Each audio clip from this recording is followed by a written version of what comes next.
All right, as promised, in the video that was posted at the exact same time this one comes out, I'm just going to be talking. I'm just going to be providing more information on the Empire's SMP, which is the new Minecraft server I am going to be opening, and you can already join it. The link to join is in the description and in the pinned comment. So go do that because the server will open once we hit 30 members. Yeah. So anyway, I'm just gonna just everything that's already on the Discord server. I'm just gonna say it, but in video format. Anyway, so when you join, this is where you get taken to for the first time. Just hashtag server info, and I'm just gonna read this out to you. So this is just a description of the server. This is the actual first piece of information. By default, there are three different nations that are assigned to three areas of the map. Those three are Snow Rim, the Black Swamp, and the Springset Isles. I'm the king of Snow Rim. I'm on my alt right now, so I could get like when you first join kind of thing. But anyway, I'm the king of Snow Rim, and remember, the first two people to join get to become a king. For example, the first person to join will get to choose whether they want to become the king of the Black Swamp or the king of the Springset Isles, and the second person to join gets to choose. Well, they don't get to choose anything; they just get whichever one the other person didn't take. But they're still going to become a king. The server is going to open at date. I'm going to modify that in a moment. That's placeholder. It's running on 1.60.5. The PvP and the Nether are not going to be turned on until 72 hours after the server opens, and this is just allowing nations to organize themselves and prepare before combat begins. World territory is not pre-designated to a nation, are neutral, and therefore up for grabs by any aspiring empire. If I go to hashtag map, you can see there's map stuff here. And this is Snow Rim, this is the Springset Islands, and this is the Black Marsh. So Sorrowwind, the Heartlands, Axfall, and Tallstone are all like all up for grabs. Like they can be conquered as soon as you get to them. And when I mean conquered, like I haven't actually like put this down. I am just gonna put this in hashtag FAQ. But to conquer, one of the biomes, provinces, nation, or not nations, like areas, whatever you want to call it, territories.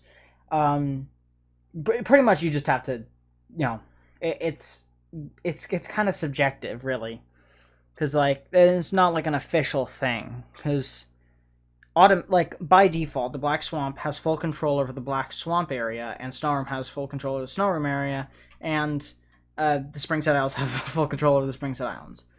But if say 72 hours after the server opens, I take all of my subjects from Snow Rim, all of my guys from Snow Rim, and we go down to the Black Swamp and we invade. All we really have to do is have it's completely subjective. A good way, I think, to look at it for people who want to kind of figure out whether or not they've successfully conquered something is if you have the majority of builds in that area, you probably either conquered it or you're on your way to conquering it. If it's something like the Heartlands, well, like that's all you need is 51%, and 51% is only like this much. So you would have to conquer probably more of this to capture builds over here as well to conquer the entire area. But even then, it is just completely subjective. There are no real like territorial boundaries or borders.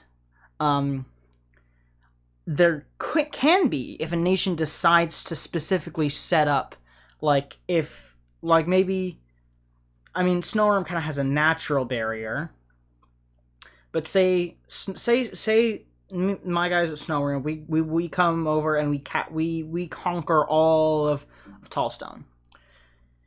There isn't really a boundary for that. So, but if we built one, if we came right along this biome line and we just built just like a wall or something, then that's a boundary that cannot.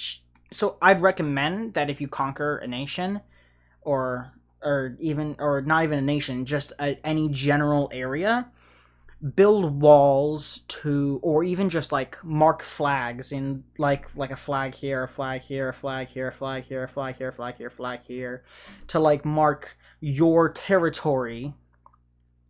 Because otherwise it's just free game. So I would recommend like saying this area is mine. I'm claiming this as my own. So that way another nation doesn't like build like just out of render distance of you, then walk over there, realize you're right there, and be like, oh shit, well now we have to go conquer them if we want to be here.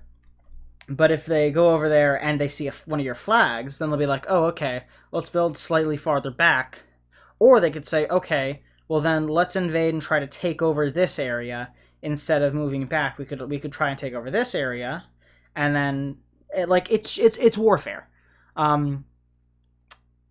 You can never really control an entire area of land, mainly because it's pretty big, and secondly because you're not going to have a city the size of the entire territory. So instead, you can really only control builds. And I'm not even saying like this is like as a rule or anything. I'm just saying that this is just how warfare works, especially in Minecraft. So hold on. Didn't mean to do that. So instead, like, put down builds. Here's my Skyfire's tips and tricks for conquering territories. Put down builds. Make builds, like, even just like a house or a small town or an outpost. And then on the surrounding area, mark out with something. It doesn't matter what. It could be a wall, it could be a flag, it could be towers, it could be whatever you want it to be. Just some form of indicating marker. And have it surround where you've built your build. And if you have like a build here and a build here, you could create like some kind of a path of markers leading around here to say, this is the area I am taking claim to. If I see anyone else building here, I'm gonna take it over. I'm gonna kill everyone there because this is my territory. But if anyone builds over here, then I'm fine with that. But if you build like too close, then it could be considered a threat. So it's entirely subjective. But that's pretty much how conquering really works. Is that it's completely subjective. But the general gist of it is to control the majority of builds, because if there's build here, okay, so let's just say just the spring set house. There's a build here and a build here. There's two builds. But there's also a build right there. So there's three builds. And one nation controls this build. Another nation controls this build. But this nation also controls this build. Technically, if you were going by the over 50% rule, they would have control over the whole island. But this nation still has this whole area. So it just depends. It really does depend on a lot of different factors. So if you wanted to come down and conquer the spring set islands, then you'd have to take this build, and this build, because that way you would have controlled, because obviously if you're going to build somewhere, it's going to be a strategic location. If you control all the strategic locations, you control everywhere on the place that you're trying to control, because you have control of the strategic locations. From there, you can get rid of any resistance. This is just becoming How to Wage War by Skyfire. So, I've been talking for 10 minutes. Okay. OBS has set up recording for 10 minutes. Oh god. I'm not editing any of this. I'm just throwing it up because this is just a really long rant. But anyway, let's go back to here. Anyway. Server 11 date. Servers running 6.5. Oh yeah, here we go. This is what I was talking about, is just like controlling areas and how everywhere that isn't the Black Swamp, the Spring Set Islands, and Snow Rim is is fair game for a nation to conquer. The island north of Snowrim and Sarwin contains the end portal. That is this island right here. On the flat map, it's what's right over here. This thingy-majiggy, right there. That's got the end portal on it. Server has increased diamond spawns. It does. I have made the diamond spawns from 1% to 5%. So, whenever you find diamonds, you'll find 5 times more than what you would normally find. This just helps nations get geared faster. Because, you know, the grind is the grind. Sometimes it's fun, sometimes it's not. When you've got, like, a nation and you need to get, like, 5 or more people kitted out in diamond gear, that's just a pain in the ass, dude. So, like, 1 vein of diamonds is enough. Well, it depends, because obviously it's still lots of variation. So you could still get 3 diamonds in a vein, or you could get upwards of, like, 8. So, yeah. Anyway, server info, yeah. It is recommended or but not required to use the simple voice chat mod for much more immersive experience. Download it in HashMod. Yeah, exactly. That's all it is. It's just you just download it. With Forge 1.16.5, it is the Forge version, not the Fabric version. There is no Fabric version for 1.16. So just Forge 1.16.5, then throw simple voice chat into your mods folder. Super easy. If you don't know how to set up mods, there's a search bar at the top of your screen. Go just search up how to install mods Minecraft. It's super easy, trust me. You won't have any problems. So that's everything from server info. Now I'm going to talk about frequently asked questions. So this is repeated right here. You know, just cause. And here's some of the interesting stuff. What is a nation? How do I join one? A nation is a group of at least 5 people who have a home base / capital city and a flag. Those are the 3 things you need to start a nation. When you join the server, you're automatically put into a nation based off of which one currently has the least amount of members. But you can leave that nation and join another one if you so wish. Now, I want to add on to that by saying when you join the server, before it launches, you'll be automatically assigned to one. You'll get access to the specific chats that you get from being in a nation. So I'm kind of pushing that to kind of really say, like, all right, people, stay in these 3 nations. Like let's meet the people first, and then once it opens, then you can decide whether or not you think you want to stay in the nation. Or if you just have 5 people and a flag and a location where you're going to build a home base. Because that's another thing I added on to that, is so that when the server opens, people can't automatically just leave their nation and go start a new one. But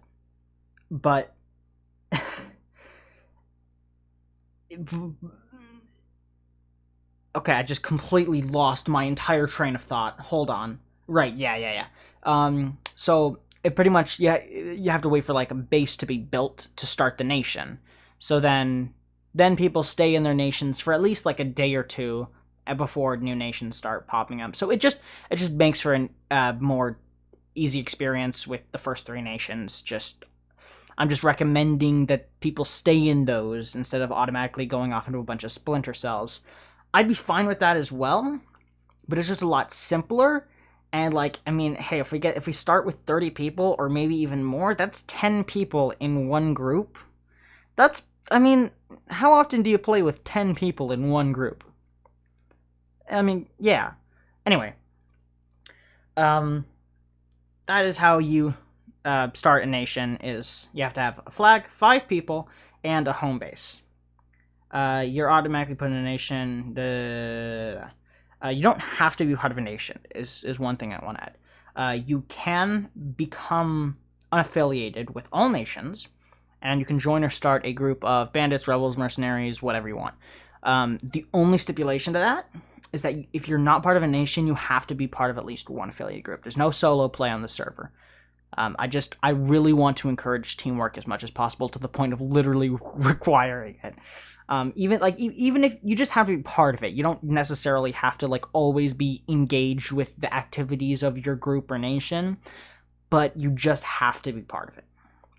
And one thing I haven't added on here, which I will, is you can only be part of one nation, but if you're not part of a nation, you can join multiple unaffiliated groups. Like if there was a group of thieves and a group of rebels, you could join both of them. But you have to join at least one. You have to be part of at least one group or one nation. Well, you can only be part of one nation if you're part of a nation. But anyway, yeah. To start a nation, you also need, unless agreed upon by every single person who is going to be in the nation when it is founded, some form of ruler or rulers, whether it's like a king, an emperor, a senate, council, doesn't matter. You just have to have some designated ruler or rulers. And if you don't want one, then everyone in your nation has to agree on that. Because it's just how it works, dude. To start an affiliated group, you only need 3 people and a home base. You don't need to have a ruler. You just need 3 people and a home base. You don't even need a flag. You just need 3 people and a home base. That's all you need. You are allowed to kill your teammates, by the way. That's the next Q&A. Yes, you can just well, I don't care if you're just having fun messing around, or if you're literally like committing an assassination on your king. Like, I do not care, because in the end, it's all fun. So, like, go ahead and kill your teammates. They might kick you out of a nation. Your king, emperor, whatever, your nation's ruler can actually kick you out of a nation, and I need to add that in there. I'm just realizing things I need to add in here as while I'm saying them. That's actually probably a good thing. It's helping me flesh out the server.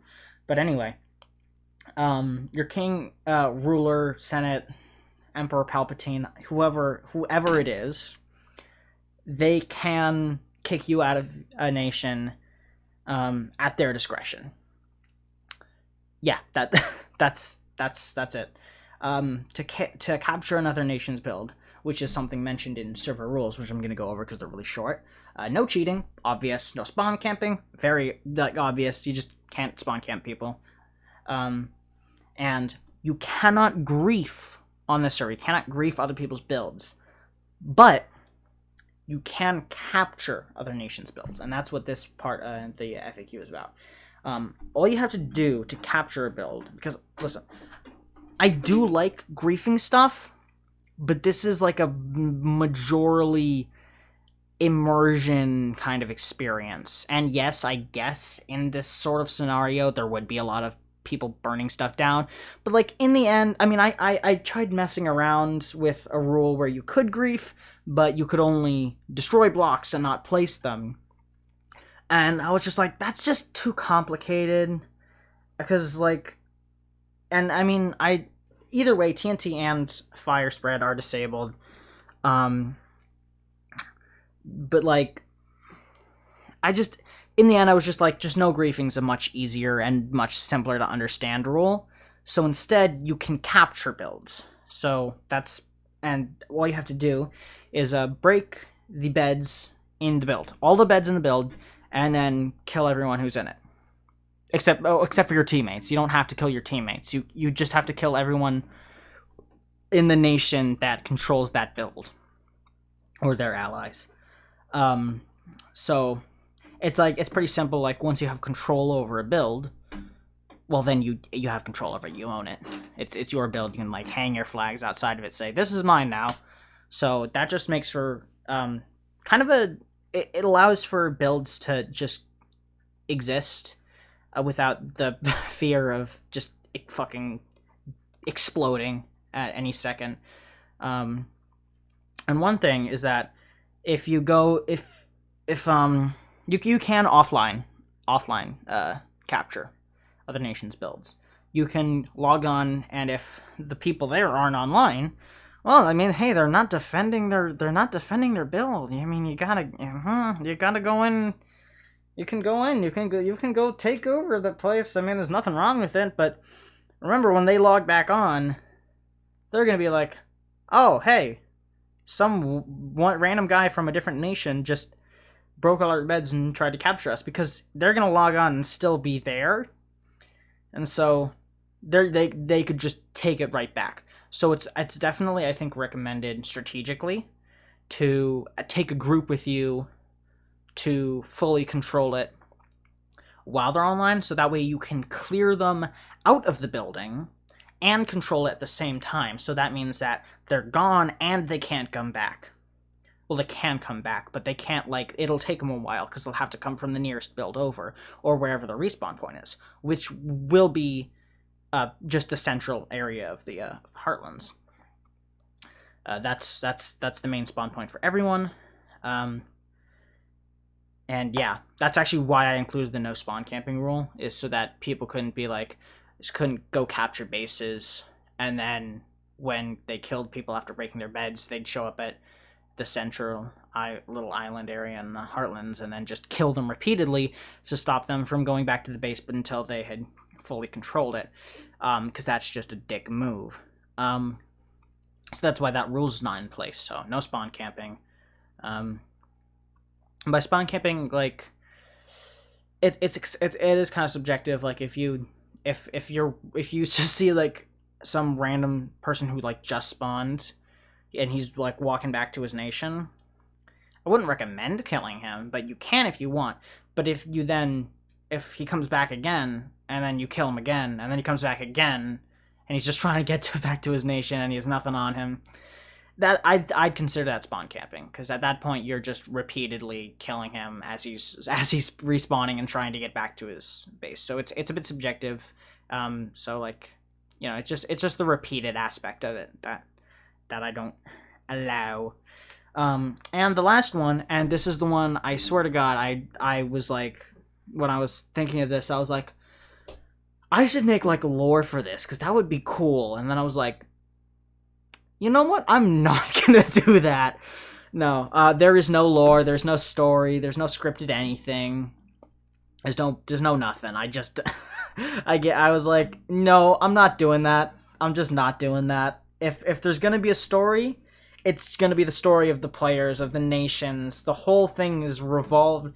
The whole thing is unscripted roleplay, pretty much. Like, sure, it's not, like, actual roleplay, but there's no lore, there's no story, there's no anything. It's literally just, it is. And that's it. That's all it is. There's no, like, designated story. Yeah, that's all of FAQ for now. Mods, map, FAQ, server info, map. Take a good look at this map. I know that was like 2 seconds, but anyway. Discord rules, no spam. If you're heavily spamming, you will get permabanned. No offensive content, so nothing racist, sexist, sexually explicit, heavily violent, generally inflammatory content. So just try to be nice. Try to, you know, be a good person. That's all it really is. No self-advertisement, unless it is part of, like, a genuine discussion, like, you're genuinely, like, talking about something, and then you're like, yeah, because I was doing this, like, on my YouTube channel. I'm not going to ban you for mentioning the fact that you have a YouTube channel, but you're like, yeah, go subscribe to my YouTube channel. Go subscribe to my YouTube channel, everyone. Go subscribe to my YouTube channel. Then it's like, okay, let's tone that down a bit. All right, but if you're saying, like, oh, I made a video on the server, and it's on my YouTube channel, and then you send a link of it, I'm fine with that, because that's not really self-advertising. You're talking about the server. It's related to the server. That's fine. No harassment of any server members. That's just a given. Just don't do that. I don't know why you would do that. Because if someone's doing something worthy of getting harassed, then they're gonna get banned anyway, because they'd be doing something against the rules. So just don't harass people. Alright? Just don't. And the fifth one, and I felt like I didn't really need to say it. I probably don't, because the entirety of my audience is English speaking. Mainly because I only speak English. But just try to only speak English. It just makes things easy. That's all it is. And then this is just everyone's server opens. 30 members. This is me. Hey, look, it's King Skyfire of Snowrim. But yeah, anyway, back to my actual account. If we go up here, hey, look, it's me. Hello, me. And this is just everything. But this channel is currently private. as you can tell from the fact it wasn't there when I was spear, and from the fact it's not. So like if I here, this guy has access, which is me, and here no. This is the server roles channel, and in fact to show you how this works, I'm going to do test role. Add members of role, test role. And then I go back to spear, and I go here. Here we go. The way this works is that when you want to join a new nation, all you have to do is do /rank and then the name of the nation. So if I want to join the Springstead Islands, boom, and now I have access to the Springstead Islands chats. So there's General 1, General 2, and the VC. So I can say like, Among Us, sus. And then only people in the Springstead Islands can see that. And me, because I'm the owner. But I'm not going to be looking in your guys' chats anyway, so whatever. So it's the same thing for everything else. Like if I just do the same thing I just did, then it'll remove me, and I can say instead, I want to join the Black Swamp.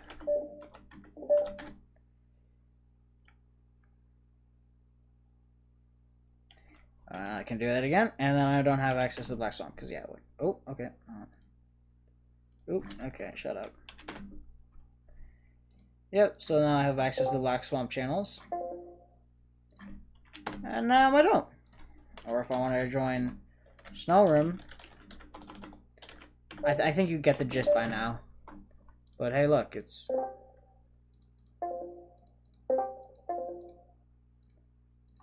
Okay. I apparently don't exist.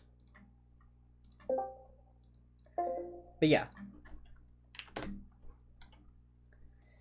That's how you join and leave nations. But that specific channel, this channel, and where you can set your nation, is not going to be open until the server opens. So that way, it's again just so that people can be in their nations that they're automatically assigned to for a moment, but even just until the server gets enough members and opens, because I think you get. I've already stated it. You don't need to talk about it. And if you have any questions that I haven't already answered, just put one right here. Ask about server. That's all you need.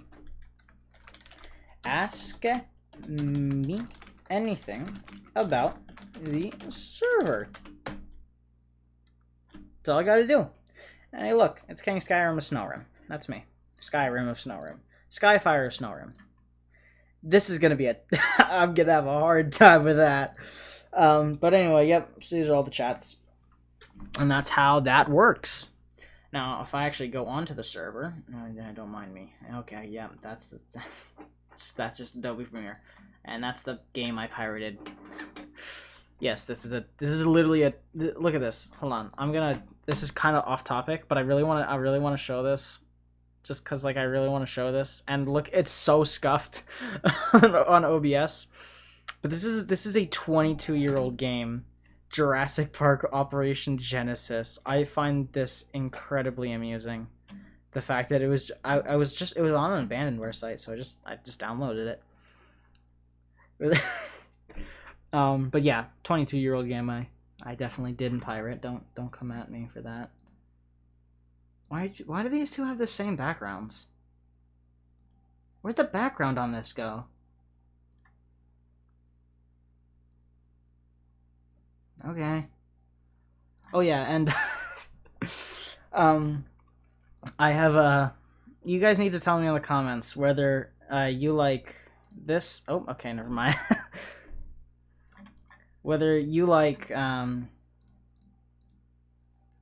this skin, which is my skin I've used for like literally since, I don't know, 2015, 16. Ages and ages and ages and ages. Ages and ages. Ages, I tell ya. Ages. Or if you prefer the simple version of it, which kind of matches more with my current logo design. So that way I can decide whether I want to do this or this. Because this is... I'm going to go with this one for now. just to shake things up, and we'll see how it works. But yeah, I got all dressed up so that I could got all dressed up as the King of Snowrim. And I was trying to use Distant Horizons with this on the server for a while, and it does work, but it means I can't use shaders, because shaders just don't work with Distant Horizons. So, that's another thing. You guys need to tell me. Do I, A, use Distant Horizons and be able to see really far? Oh. Or B... Oh, I have chat off.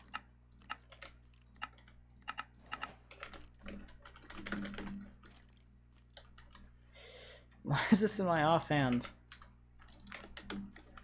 Oh, look at me, I'm all fancy. Yeah, this is the actual server, currently in the Black Swamp, as you do.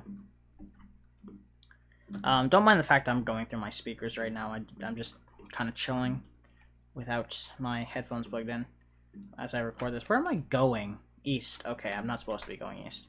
Yeah, that's just the ocean. Yeah, this is the Black Swamp. It's pretty cool. I guess I'm just giving you a biome tour at this point. I'm fine with that. I'm completely fine with that. Let me give myself a lecture. Why I get ping? Who ping?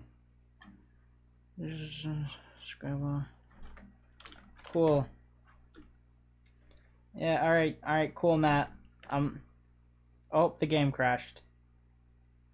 You'll love to see it. Absolutely love to see it.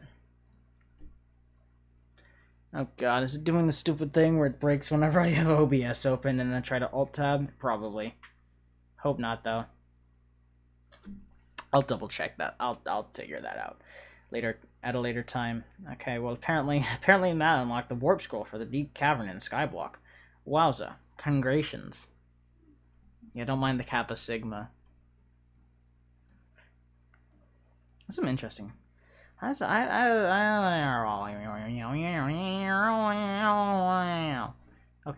this thing gonna load? I hope this thing loads. Cool. So yeah, I'm gonna give you a biome tour now because it's not like I've been going for 33 minutes. This video isn't already long enough. Nobody's gonna watch this far. But I don't care. I want to talk about it. I made a cool thing. I want to talk about a cool thing I made.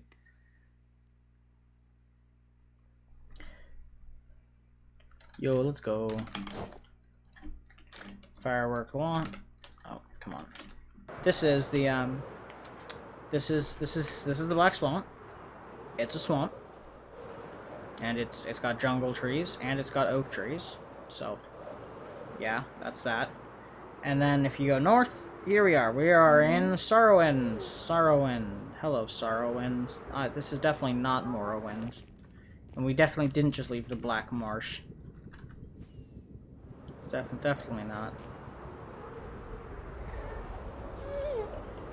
So if you go this way, it's literally a barren wasteland. This is 1.16.5, but you cannot find netherite in this area. Because I did make this in 1.15 and then switch over to 1.16 after I made it. So there's no netherite right here. You're going to have to go to the actual nether for that. And then there's a big island in the middle, and on this big island is a volcano. If eventually it's going to load in, don't worry about it. It's going to be there in a moment. Here it is. So you probably saw that in the trailer. I had a shot of the lava on the side, but yeah, this is it's literally just a volcano. Goes down 80 blocks. That's 80 blocks full of lava. If you ever need lava, here you go. There's plenty of it. It takes, according to World Painter anyway, it takes 20 minutes to walk west to east across the map, and 14 minutes to go north to south. So that's interesting. Over here is the island with the end portal, which is definitely not Soul's Time. It is an unnamed island. Don't mind the skeleton horses. This is actually the first time I've seen these guys naturally spawn, and they act like it was while I was building. It was while I was putting this here that they spawned, and I was like, oh, okay, that's a interesting thing. So I guess they're just here now. If you need some skeleton horses, come over to the end island.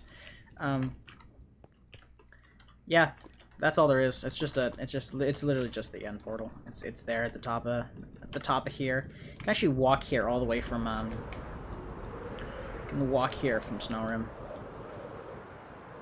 Because it's just ice and ice and ice and ice and ice.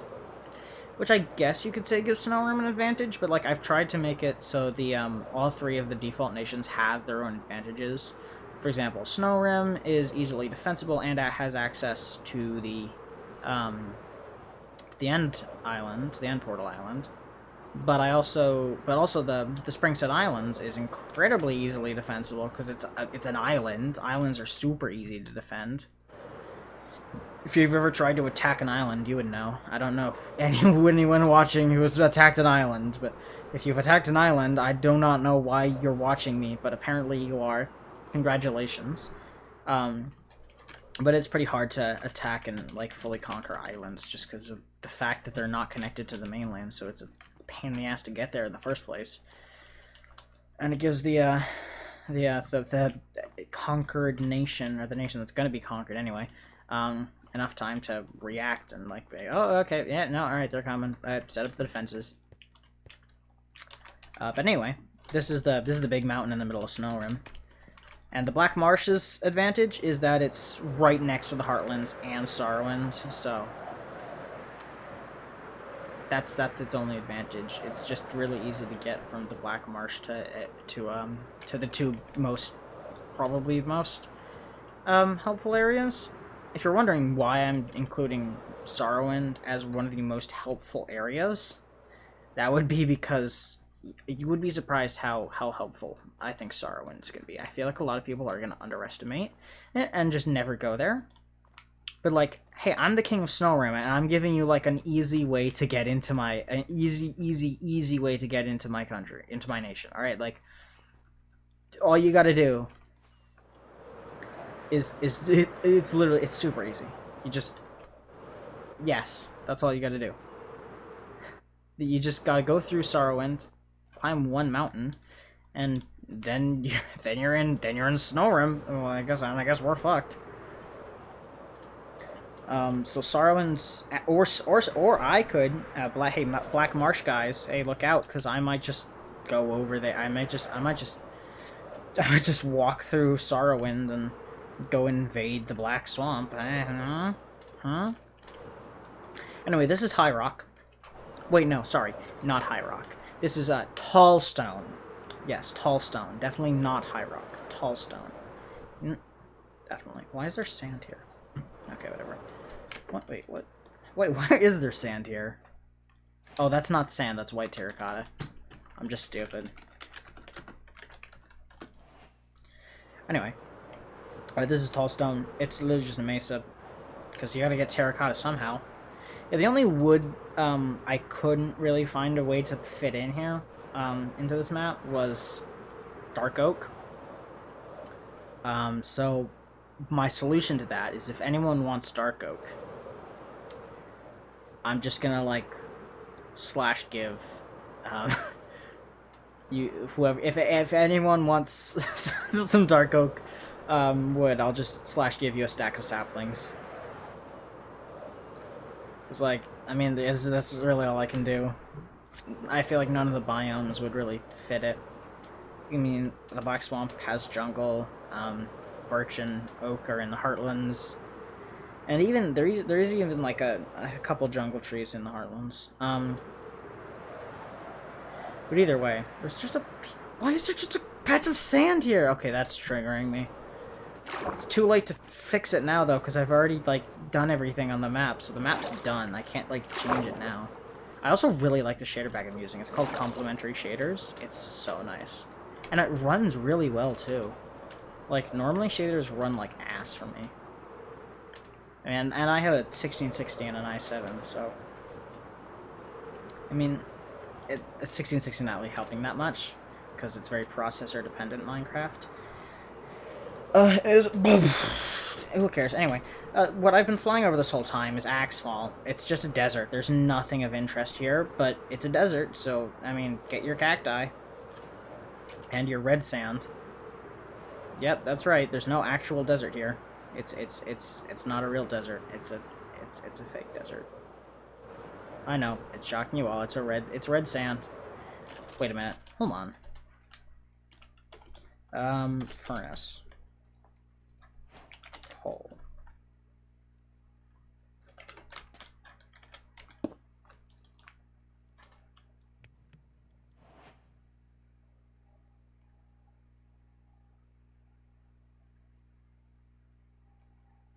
Okay, good. I was like, can you make, I was worried for a moment. I was like, wait, have I just, like, stopped people from gathering lots of amounts of sands?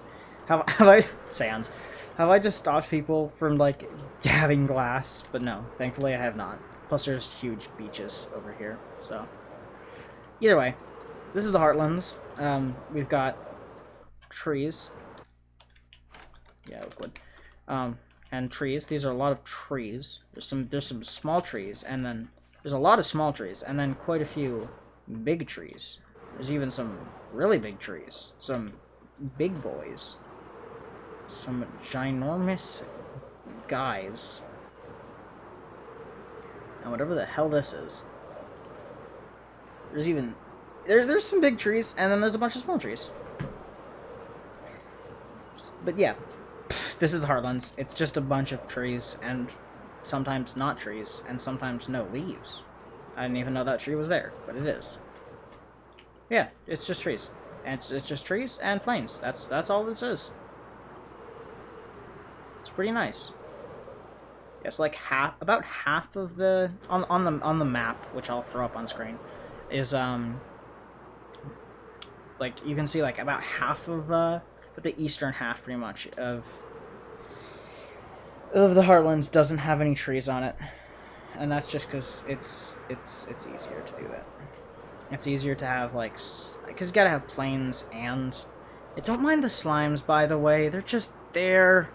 I made the map too low down, so they're just all here in like random chunks. But like, hey, if you need slimes, you don't have to go to the swamp.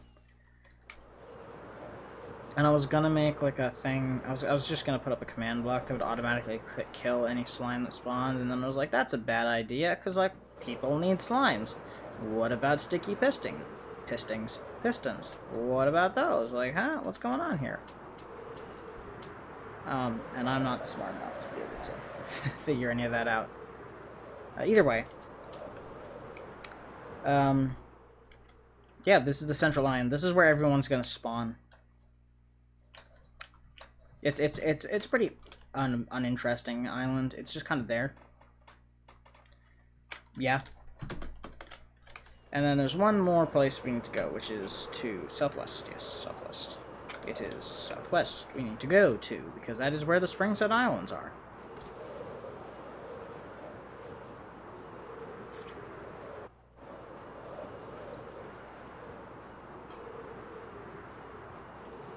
So we're gonna get there, and then I'm gonna stop recording this video, because I pretty much said all there is to say. Again, if you have any questions that I haven't answered already, then go say so in the ask about server channel in the Discord. That's a cool tree. I didn't even know that was there. So I didn't even know half these trees were here. What's going on? They missed something? They missed a memo? What's going on? Either way, it's a chonker over there. Heckin' chonker. Anyway, Springset Islands. All the way over here. Way the way over here. Way over here. What is this water? This water looks really good, actually. Don't mind the people talking in the background. My sister and mom just got home. Hello! Cool! Okay, I do not know where I am, so...